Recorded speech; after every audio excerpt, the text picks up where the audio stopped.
What's up, guys? This is just a very quick video talking about the implications of LeBron James going back home to Cleveland.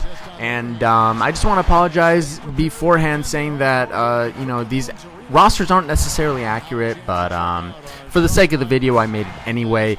And if you're interested in more NBA 2K videos, I will be posting some in the future, so subscribe if that interests you. Otherwise, this is very interesting. First of all, I have to say, personally, I did not expect LeBron James to be leaving Miami, but at the same time, I didn't expect LeBron James to be leaving Cleveland the first time around. I do have a LeBron James Cleveland Cavaliers jersey, which I bought the day after LeBron James was drafted, and it's hanging on my wall. I did not burn it. It's funny because now I can wear it again in public without being shamed.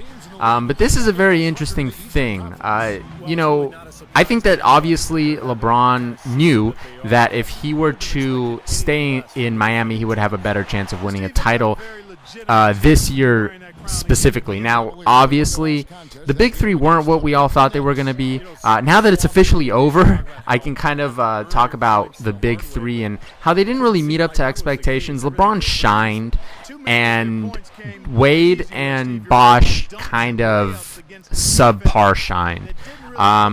Were they worth the max deals? Yeah, because at the end of the day, what the Heat did was they spent hundreds of millions of dollars on contracts to get a championship. That's basically what they did. They bought a championship. They bought 2 championships. They bought 4 final runs, and more power to them. That's what you can do. It's the NBA. It's a business. But now, no one really knows what's going to happen to the Heat. The Heat have gone from top contenders to literally the bottom of the ring. I mean, I don't know what to say about Dwayne Wade. He's injury prone. Chris Bosh now re-signed with the Miami Heat, but I don't think Chris Bosh is the type of person to be able to lead a team to a championship quite like LeBron James does. So I don't know what's going to happen in Miami. It's funny. I have nothing against Miami personally, but there's a lot of people who are saying RIP Miami Heat fan base 2010 to 2014. And I can't help but laugh at that. I have nothing against Miami or the Miami Heat or their championships or their title runs. But anyway, let's talk about the actual Cleveland Cavaliers. Do any of you remember when LeBron James was a Cleveland Cavalier? Do you guys remember how awesome that was? How great of a time it was to be a Cavs fan? I mean, they had fake snow in the Cleveland arenas, and I mean, LeBron just killing it. I mean, I really don't know what to say. Quicken Loans Arena was so loud, and it was one of the loudest. It was one of the loudest crowds in the NBA back then, and the LeBron James just killed it. He owned the city, and that's why I was so surprised when he left. But now it's funny to see that he got his championship rings. He's a much better player than he was when he left. He's a lot less selfish.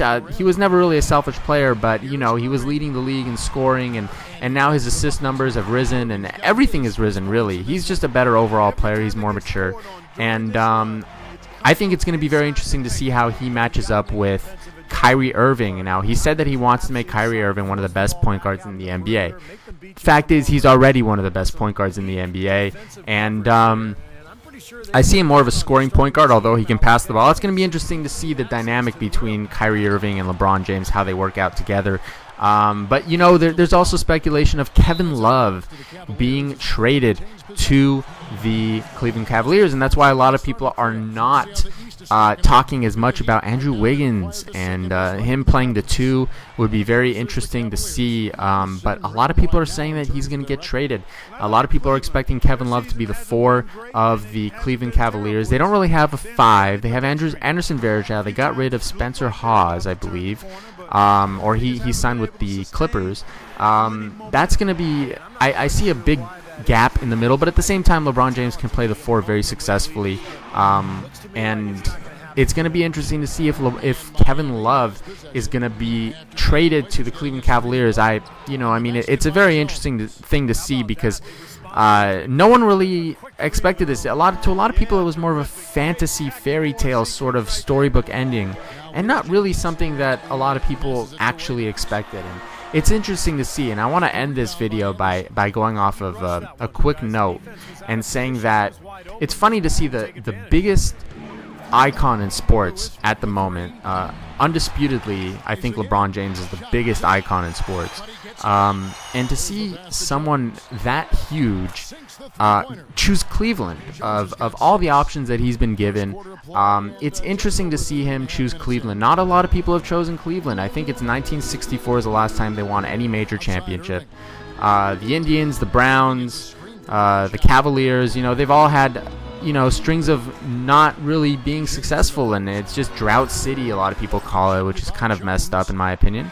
But it's interesting to see a star of his caliber choose Cleveland. So more power to him. You can tell he's very, very dedicated to winning a championship, and we will see what happens. Thank you guys for watching, and I will see you in my next video.